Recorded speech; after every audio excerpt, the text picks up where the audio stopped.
Welcome to Gateway number 3, Fraction Action, a review of some fraction operations. So hopefully by now you kind of get the idea of these gateway quizzes. As before, I have given a link to this file in the description to the video, so if you look down in the description, pardon me, and you hit the More button so you have the full description, you will see a link to this file. So we got 11 of these. Let's go through them. This first one here involves adding fractions, and you have to remember that to add or subtract, you need to have common denominators. And the reason has to do with, think of like money. If I have 2 nickels and I have 3 dimes and I want to add them up, I don't just say I got 5 monies. I suppose I could say I have 5 coins. But what you really want to do is think of nickels as being 5 cents each and dimes as being 10 cents each. Goodness. In other words, you use a common denomination like cents or even dollars. So with these fractions, we need to think in terms of sixths, that's one kind of slice, ninths, that's a different kind of slice. Can we make them both the same somehow? Now the way I do this is I look at the bigger one, the 9, and I say, okay, does 6 go into 9? No, it does not evenly. So okay, take the 9 and double it. 18. I'm doubling it. I know 9 goes into 18 because I doubled it, right? So yes, 9 goes into 18. Does 6 go into 18? Come on, guys. Yes, 6 goes into 18 evenly. And so we've discovered our common denominator. We're going to make both of these to have an 18 on the bottom. Now remember, when it comes to fractions, you can do the same top and bottom basically, or I shouldn't say do the same. I should say you can multiply the top and bottom by the same number. So like I can multiply the 5 times a 2 and the 9 times a 2 and call that a 10/18. It's kind of the opposite of simplifying. Here you might say I'm going to divide top and bottom by 2's to get 5/9. Right? So it's like unsimplifying the fraction. Over here, the 6, I want to make it into an 18, remember? So I'll have to multiply by 3. That's legal, so long as I do the same top and bottom. So 3 times 5 is 15, 3 times 6 is 18. Cool. Now I've got common denomination, I can just go ahead and add. The 18 will just carry across the bottom. 15 of those plus 10 of those means I got 25 of those. 25 of those things that are called 18ths. The size of a slice is 18ths, and I got 25 of them. Notice the instructions do say simplified improper fraction, so you would actually not want to say 1 and 7/25 because that's not what you're being asked to do here. So in a college algebra class, usually we do prefer improper fractions. It's just easier to work with overall. Okay, one down. This one. Here's another subtraction. I'm going to do this one 2 different ways, and you can take your pick which one you like best. The first one is you can say, well, I want to do everything the same way, and I'd like to get a common denominator, and how am I supposed to do that? The way you do that is you remember that the whole number 7 is the same thing as having 7 over 1, right? Anything could be put over 1. A 1 is kind of saying, hey, I only got one slice in my pizza. It's a whole pizza. 7 is the same as 7 wholes, which is the 7 is same as 7 over 1. So if you look at it that way, then you say, oh, so the common denominator of 1 and 7 will be 7. So I'll take this here fraction and multiply by 7 top and bottom. I've got a 49 over 7 over here, and oops, that equals, I'm subtracting 5 over 7, and so 49 minus 5 is a 44 over 7. And since they're asking for improper fractions, I guess I'll go ahead and circle that one. I said there was a second way to do this one. Let me swap colors and do that. Another way to do that is think of 7 whole pizzas, right? You're trying to take away 5/7, which is like 5 slices. The slices are sevenths, which means the pizza got cut into 7 pieces somehow. So anyway, the 7 pizzas is the same as having 6 pizzas, and then taking that extra pizza and cutting it into 7/7. Get it? 7 is the same as 6 and 7/7. So when you subtract 5/7, well, you've got 6, and then 7 sevenths, take away 5 sevenths, leaves you with 2 sevenths. I like that. So the only thing is it did say improper fraction, so then you'd have to do the old 7 times 6 plus 2 trick. 7 times 6 is 42, plus 2 is 44 over sevenths. You get the same answer in the end. Okay, what do we got here? We got a multiplication problem. Back to blue. Now multiplication is straight across. There's no common denominator here. You just multiply straight across. On the top, 3 times 2 is 6. On the bottom, 4 times 5 is 20.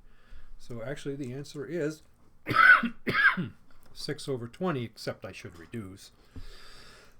Pardon me. So after I've reduced, I see a 6, I see a 20. I have to ask myself what goes into both 6 and 20. The answer is 2's go into both 6 and 20. So 6 divided by 2 is 3, 20 divided by 2 is 10, and here's your answer here, 3/10. Now, by the same token, I could have, I'll put or, cross cancel first. You're going to end up reducing sooner or later. So if you want, you can multiply straight across, gets you started, right? Gets you off to a big happy start. Hey, 3 times 2 is 6, 4 times 5 is 20. Whoa, I'm moving now, folks. Then you'll have to stop and try to reduce. Or, right now, you can reduce and say, well, why don't I cancel that 2 into the 4? It's kind of like I'm canceling 2 into 2 one time, 2 into 4 2 times. So then when you multiply 3 times 1, you get a 3. And on the bottom, you multiply 2 times 5, you get a 10. So since you've cross-canceled, you don't have to reduce later. So, you know, you're paying your money. You take your choice. You can cancel now. You can cancel later. I usually like to cancel first, keep my numbers nice and small. But all that really matters is that you ended up with 3/10 for an answer. Okay, what's this one? This is a, if you look carefully, that's not a plus. That's a division symbol. It's one of those deals. It's a division symbol. So how do you divide fractions? Well, there's another rule here. The way you divide fractions is if you've got 3/4 divided by 2/3, you take the 3/4 and you multiply by 3 over 2. Multiply by reciprocal. I'm sure you've heard that phrase somewhere before. You leave the first fraction alone. You don't flip that one. But to divide by 2/3 is to multiply by the reciprocal. So, I'd like to cross cancel. I cannot, right? It's multiplication. Multiplication means I can try to cross cancel, but there's nothing. I can try to cancel straight up and down, of course, too, but there's nothing to cancel. So I just go ahead and multiply straight across. 3 times 3 is 9 on the top. 4 times 2 is 8 on the bottom. Circle it, you're done, go home. The thing to notice, by the way, is that we did not cross cancel.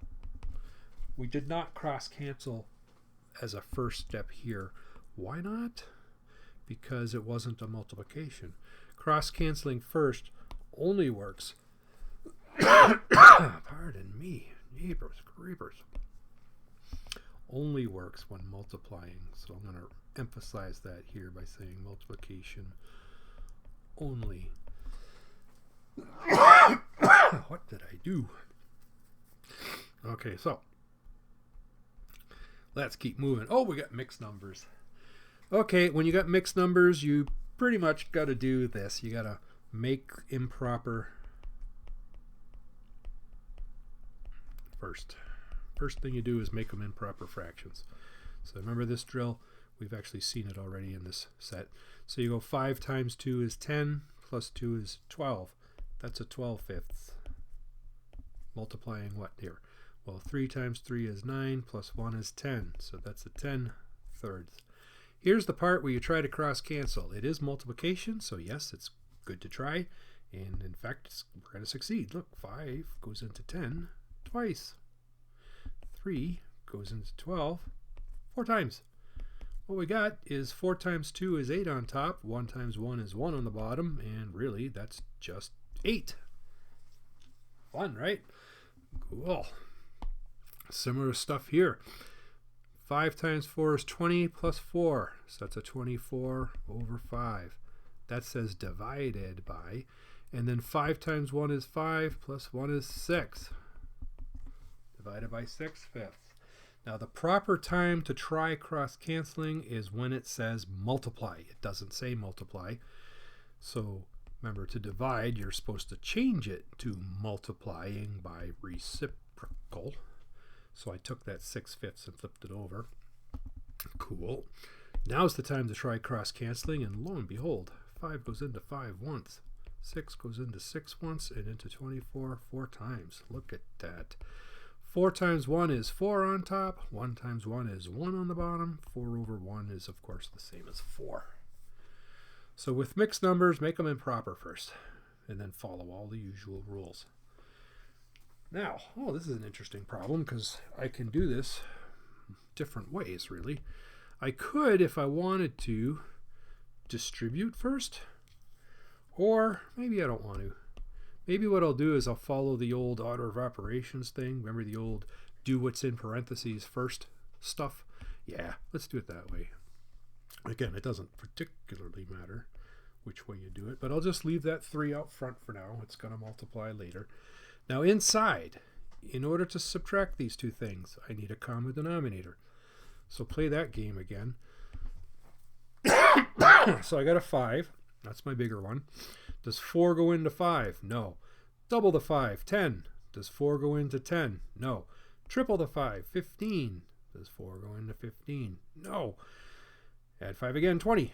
Does 4 go into 20? Yes. Cool. We found our denominator. It's going to be a 20. Let's make these into 20 now. 20s now. So this is 1/5, and I'll have to multiply top and bottom by 4 to get my 20 on the bottom. 1/4, I'll have to multiply top and bottom by 5 to get my 20 on the bottom. So what I got? I got 3 times. This is a 1 times 4 is 4 over 20. This is a 1 times 5 is 5 over 20. So I've got a 3 multiplying 4 take away 5 is a -1 over 20. There. Now to multiply by 3, you want to think of this 3 as a 3 over 1, right? Any whole number is like over 1. And then you look at this and you say, heck, it's multiplying. Just multiply straight across.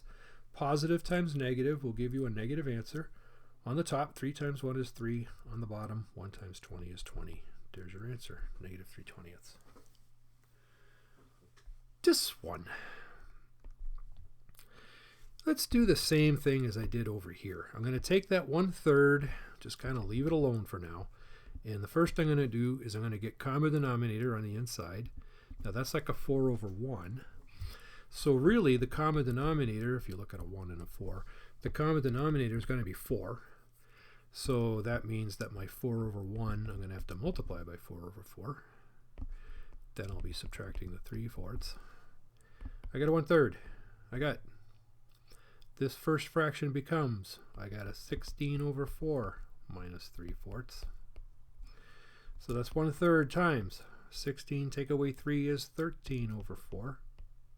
And now again, there's no cross canceling, so I just multiply straight across.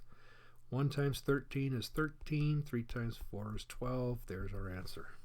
Again, improper fractions are asked for here, so we give them. Pardon me, on to the last page. Okay. This is highly valuable to know in a college algebra context because we actually get these things quite a bit. Not so much with numbers. Usually we have x's and things flying around as well. But what we do get is we get these kind of stacked fraction situations, which is what I call this, a stacked fraction. So when you have a stacked fraction, what you want to do is you want to think of that as a divide by symbol. I mean, actually look at that, right? That's a fraction bar. It says there's something up there and something down there. That's what a division symbol is. Anyway, you take whatever the top fraction is and you literally divide it by whatever the bottom fraction is. This is how you decode it. So I'm taking the thing on top, the 1/4, and I want to set it up as being divided by 3/8. Now again, that's going to mean multiplying by reciprocal. Leave the 1/4 alone, but make that 3 over 8 into an 8 over 3. Now that it says multiply, I can think about cross-canceling. 4 into 4 once, 4 into 8 twice. Straight across on top, 1 times 2 is 2. Straight across on the bottom, 1 times 3 is 3. There she blows, 2/3.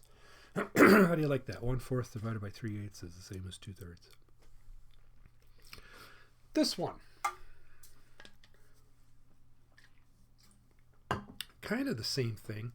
Now, one thing you want to keep in mind is that a fraction bar is a grouping symbol. It's like parentheses. It's like saying that's in parentheses. We usually skip the parentheses because we say, well, you know, it's over a fraction bar, so yeah, what we mean is that the top is in parentheses, and then we don't have to keep writing them all the time. But you think of the fraction bar as a grouping symbol. The top is in parentheses, like that. So that means you have to do this first. Do the top of the fraction before you even think about the 3 on the bottom. So 2/3 minus 1/4. That's going to be a common denominator of 12. So the 2/3 has to be multiplied by 4 over 4. The 1/4 has to be multiplied by 3 over 3. That's on top. Here's the 3 on the bottom. So on the top, I got 2 times 4 is 8/12 minus 1 times 3 is 3/12. That's all over 3. And so what I got here on top is 8 minus 3. I've got 5/12 all over 3. So it looks a little better now. I combined the stuff on the top.